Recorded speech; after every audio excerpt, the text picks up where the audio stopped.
আমার একটু আগে যিনি আপনাদের সামনে গুরুত্বপূর্ণ বক্তব্য রাখলেন, তিনি বয়সে একজন যুবক, কর্মে একজন যোদ্ধা এবং তার স্বভাবে একজন বিপ্লবী। সেই মানুষটার পরে একটা বয়স্ক মানুষ কি বলবে আপনাদেরকে?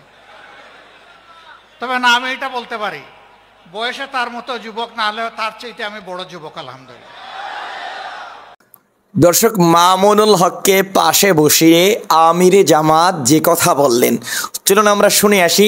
মোহতারাম মামুনুল হককে পাশের চেয়ারে বসিয়ে বাংলাদেশের বৃহত্তম জনসাধারণের প্রাণের সংগঠন বাংলাদেশের জামাত ইসলামীর প্রাণপ্রিয় লিডার, প্রাণপ্রিয় সভাপতি, প্রাণপ্রিয় চেয়ারপারসন কি বলেছেন, আপনি অবাক হয়ে যাবেন এই বক্তব্যটি শুনে। চলুন শুনে আসি। আমার সম্মানিত ভাই যে বক্তব্য রেখেছেন, আমার বক্তব্য ওঠাই, এর বাইরে তেমন কিছু নেই। কারণ কোরআন এক, আল্লাহ তাআলাও এক, নবীও আমাদের এক, পথও আমাদের একটা, এবং সবাইকে গিয়ে আল্লাহর দরবারে দাঁড়াতে হবে।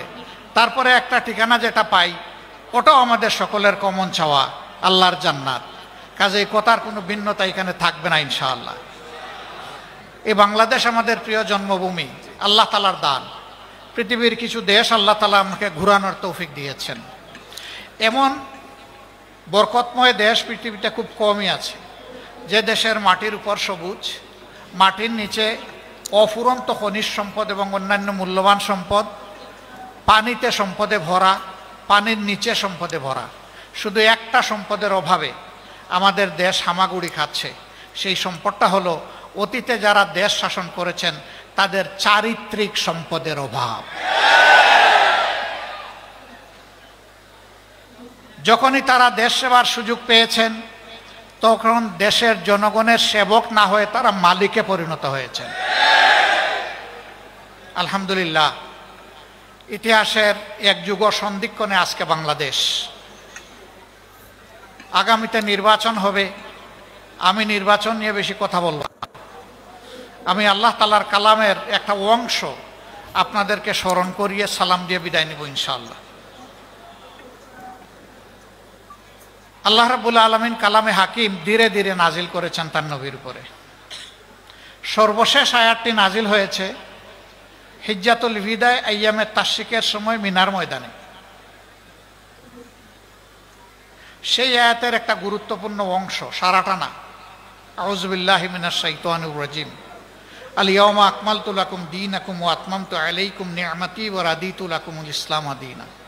সাদাকাল্লাহুল মাওলানাল আযীম। আল্লাহ তাআলা তার নবীর মাধ্যমে বিশ্ববাসীকে বলে দিলেন যে আজকের এই দিনে তোমাদের জন্য আমি তোমাদের সংবিধান, জীবন চলার পাথেয় দিন আমি পরিপূর্ণ করে দিলাম। বলেন সুবহানাল্লাহ। ওয়া আতমামতু আলাইকুম নি'মাতি, আর আমি স্রষ্টা প্রভুর পক্ষ থেকে তোমাদের জন্য যত নিয়ামত, এই নিয়ামতের এইটাকেই জুরিয়া বানাই দিলাম। এর বাইরে কোনো নিয়ামত তালাশ করলে কোথাও পাওয়া যাবে না। এর বাইরে যা তালাশ করবা সেটা নিয়ামত হবে না, সেইটা হবে লানত। এইটাকে বাদ দিয়ে যদি কিছু তালাশ করো, ওয়া রাদিতু লাকুমুল ইসলামা দীনা। আর তোমরা জেনে রাখো, আমি কিন্তু ইসলামকেই শুধু আমার কাছে মনোনীত দিন হিসাবে, জীবন বিধান হিসাবে আমি কবুল করলাম। বাকি যেগুলো আছে ফামান ইয়াকবালু মিনহা, একটাও কবুল করা হবে না। সব রিজেক্টেড, পচা মাল, সব পচা মাল। যে বাদের অমুকবাদ তমুকবাদ, যে বাদের গামছা গায়ে দিয়ে আসুক, সব পচা মাল। যা আল্লাহ তাআলা বলে দিয়েছেন মানুষের জন্য এইটাই উত্তম এবং একমাত্র উত্তম, এর বাইরে আর কোনো উত্তম নাই। সম্মানিত বন্ধুগণ, এটি দিনের একটি মরকাজ। এখানে কিতাবুল্লাহ এবং সিরাতে সরওয়ারে আলম বা সুন্নতে রাসূলুল্লাহ সাল্লাল্লাহু আলাইহি সাল্লামের তালিম হয়। কেন এই তালিমটা? কেন এই তালিম? হচ্ছে আমলের জন্য। ইলমের জন্য তো অবশ্যই, কিন্তু ইলমটা কি জন্য? ইলম হচ্ছে আমলের জন্য। আর আমলের ব্যাপারে শুরু হয়েছে ইকরা বিসমি রাব্বিকাল্লাযী খালাক দিয়ে, শেষ হয়েছে আল ইয়াউমা আকমালতু লাকুম দীনাকুম ওয়া আতমামতু আলাইকুম নি'মাতি ওয়া রাদিতু লাকুমুল ইসলাম দীনা। এর ভিতরে আল্লাহ মানুষকে যত আমল করার জন্য হুকুম দিয়েছেন, আল্লাহর কসম মুহাম্মদুর রাসূলুল্লাহ সাল্লাল্লাহু আলাইহি সাল্লাম সবগুলো আমল করেছেন, একটাও বাদ দেননি তিনি।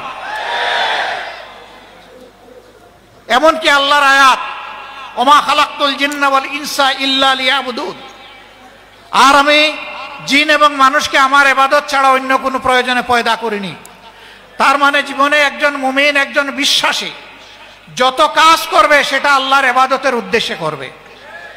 এখন প্রশ্ন জাগে, আমি ভাত খাবো, আমি চাকরি করব, আমি ব্যবসা করব, হাল চাষ করব, আমি যুদ্ধ করব, সেগুলো কি আমার ইবাদত? আল্লাহর কসম সবগুলো ইবাদত। যদি নবী করিম সাল্লাল্লাহু আলাইহি সাল্লামের নকশা কদম হয় সব ইবাদত, যদি আল্লাহর এবং আল্লাহ রসুলের শাস্তা ছেড়ে দেওয়া হয় সবগুলা জিহালত, একটাও ইবাদত হবে না। এমনকি আপনি আপনার মায়ের দিকে তাকিয়ে একটু মুস্কি হাসি দিবেন উনাকে খুশি করার জন্য, এটাও ইবাদত। আপনার স্ত্রীর দিকে তাকিয়ে আপনি মুস্কি হাসি দিবেন আল্লাহর কসম, ওইটাও ইবাদত। আপনার মনটা যখন পবিত্র থাকবে, আপনার সন্তানকে আপনি আদর করবেন, এইটাও ইবাদত। আপনার বাবার আপনি সেবা করবেন, সেইটাও ইবাদত। আপনার বন্ধুর কোনো বৈধ প্রয়োজন পূরণ করবেন, এইটাও ইবাদত। এক কথায় দুনিয়ায় এমন কোনো কাজ নাই যেটা ইবাদতের মধ্যে গণ্য নয়। আবার নামাজও ইবাদত হবে না যদি আপনার মন গড়া আপনি নামাজ পড়েন। একটু পরে ইনশাআল্লাহ আল্লাহ তাআলা হায়াত দিলে, সুস্থ থাকলে সালাতুল মাগরিব আমরা আদায় করব। এটার ফরজ কয় রাকাত? বাংলাদেশে 3 রাকাত, আমেরিকায় কয় রাকাত, ইউরোপে কয় রাকাত, মিডল ইস্টে কয় রাকাত? এটা কেউ বদলাতে পারবে? কেউ যদি বলে যুগের ব্যবধানে আমাদের ইমান দুর্বল হয়ে পড়েছে, ঘাটতি পূরণের জন্য আজকে 4 রাকাত পড়ে নেই, তার নামাজ কবুল হবে? আল্লাহ তাআলার বিরুদ্ধে বিদ্রোহের শামিল হবে। আল্লাহ যে সীমারেখা ঠিক করে দিয়েছেন এটা ধরে টান দেওয়ার অধিকার কারণে। সম্মানিত ভাইরা, নামাজে তো শান্তি আছে, মসজিদের ভিতরে তো শান্তি পাই, এই মাহফিলেও আমরা শান্তি আর শান্তি দেখতে পাচ্ছি। কিন্তু নামাজ মাহফিল সম্পন্ন করে যখন রাস্তায় যাই, কর্মক্ষেত্রে যাই, চাকরিতে যাই, ব্যবসায় যাই, পরিবারে যাই, সমাজে যাই, রাষ্ট্রে যাই, দুনিয়ায় যাই, তখন কি এই শান্তিটা পাই? কেন পাই না? আফা তুমিনুনা বিবাদিল কিতাবি ওয়া তাকফুরুনা বিবাদ। তোমরা কি আমার কিতাবের কিছু অংশ মানবা আর কিছু মানবা না? কিছুর উপর ঈমান আনবা আর কিছুতে তাকফির করবা, অস্বীকার করবা।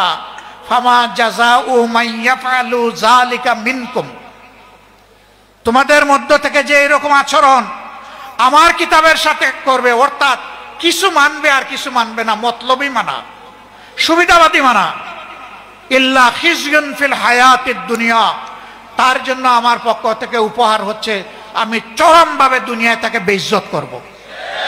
এই ফতোয়া কে দিয়েছেন? এই ফতোয়া বদলানোর শক্তি কারো আছে? নাই। তাইলে আমরা শান্তি যে পাই না, এই ফতোয়ার মধ্যে এটার জবাব আছে। জীবনের দিনগুলা ফেলে এসেছি, বৎসরগুলা ফেলে এসেছি, আর কয়টা দিন আর শ্বাস পাবো কেউ জানি না। মানব সন্তানের হায়াত 2 সেকেন্ডের মতো। একটা শ্বাস তুলে ওই তুলা শ্বাসটা ফেলতে সে বাধ্য, কিন্তু ফেলে দেওয়া শ্বাস তার আর উঠবে, ওটার কোনো হিসাব নেই। আর ওই যে তুলা শ্বাসটার সময় হচ্ছে মাত্র 2 সেকেন্ড। এইটাই রে ভাই আপনার আমার হায়াত। কোন ভরসায় আগামী দিন ভালো কাজ করবো, আজকে যেমন তেমন হয়ে যাক, এই নিয়ত করার কোনো সুযোগ নেই। তাহলে জীবনে এখন যদি চিন্তা করি কি করেছি, আমরা কি সব সময় হকের পক্ষে ছিলাম? আমরা কি কোরআনের পক্ষে ছিলাম? কোরআনের আইন কায়েমের আওয়াজ যখন এসেছে আমরা কি লাব্বাইক বলে সাড়া দিয়েছি? আমরা অনেকে লজ্জিত হয়ে বলবো না, দিতে তো পারি নাই। তো এখন আমার কি হবে? এখন কি তাহলে আমার ঠিকানা জাহান্নাম হবে? আমাদের আল্লাহ, আমাদের খালিক, আমাদের মালিক, তিনি বড় রাউফুর রাহিম, তিনি বড় প্রেমময়, তিনি বড় দয়ালু। তিনি বলেছেন তোমরা গুনাহ করো, আমার কাছে তওবা করো, আমি তোমাদের গুনাহ মুছে দেব। আসেন আমরা মন ভরে তওবা করি। ফেলে আসা দিনগুলোতে আল্লাহর সাথে যত নাফরমানি করেছি, আল্লাহর কালামের সাথে যত নাফরমানি করেছি, রাসূল মকবুল সাল্লাল্লাহু আলাইহি ওয়াসাল্লাম এবং সাহাবায়ে কেরাম রিদওয়ানুল্লাহি তাআলা আলাইহিম আজমাইনের রেখে যাওয়া আমানতের সাথে আমরা যত উল্টাপাল্টা কাজ করেছি সবগুলোর জন্য আমরা একসাথে আল্লাহর দরবারে হৃদয় বিগলিত চিত্তে আমরা তওবা করি। আল্লাহ তাআলা হুয়া তাওয়াবুর রাহিম, হুয়া গফুরুর রাহিম, তিনি তওবাও কবুল করেন, মেহেরবানি করেন। সেই আল্লাহ, নবী বলছেন, মানুষ যদি ভুল করে আল্লাহর কাছে তওবা না করত, আল্লাহ আরেকটা জাত পয়দা করতেন যারা ভুলও করতো, তওবাও করতো। সুবহানাল্লাহ। এত ভালোবাসেন আল্লাহ তওবাকে। অতীত জীবনে হে রাব্বুল আলামিন আমরা অনেক ভুল করে ফেলেছি, আমাদের উপর অর্পিত দায়িত্ব আমরা পালন করি নাই, কিছু বুঝেও পালন করি নাই, কিছু না বুঝেও পালন করি নাই। আজ তোমার দরবারে আমরা বিনা শর্তে সারেন্ডার করলাম। হে আল্লাহ, তুমি আমাদেরকে ক্ষমা করে দাও।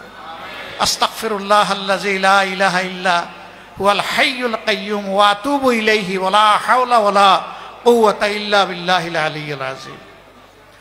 আমরা শপথ নিব, হে আল্লাহ, আজকে থেকে নতুন জীবন দাও আমাদের। এই নতুন জীবনের মাধ্যমে আগামীতে তোমাকে আমরা কথা দিচ্ছি, ওয়াদা করছি, অঙ্গীকার করছি, আল্লাহ তোমার সাথে আর নাফরমানি জেনে শুনে করব না। তুমি আমাদের এই তওবাকে কবুল করো, ওয়াদাকে কবুল করো। আগামীতে যে নির্বাচন আসবে, এখানে হক বাতিলের মাঝে ফয়সালা হবে। আপনারা কার পক্ষে থাকবেন? কেউ যদি লাল চোখ দেখায় কার পক্ষে থাকবেন? লাল চোখকে পরোয়া করবেন? পরোয়া কাকে করবেন? পরওয়ারদিগার আল্লাহ তাআলাকে পরোয়া করব, আর কাউকে আমরা পরোয়া করি না। সম্মানিত ভাইরা, এটা বুট নয়, এটা একটা বেটো পাওয়ার, বেটো পাওয়ার। ভুল করলে আল্লাহর দরবারে জবাব দিতে হবে। বিবেকের আলোকে বুটটা দিবেন, হকের পক্ষে থাকবেন, দুর্নীতির বিরুদ্ধে অবস্থান নেবেন, দিনের পক্ষে অবস্থান নেবেন, আল্লাহর কালামের জন্য যারা সংগঠিত হবে তাদের পক্ষে অবস্থান নেবেন, তাদের জন্য দোয়া করবেন, তাদের পাশে থাকবেন। আমরা একসাথে লড়াই করব ইনশাআল্লাহ, আল্লাহর রাজ কায়েম করার জন্য, দুর্নীতিমুক্ত বাংলাদেশ গড়ার জন্য।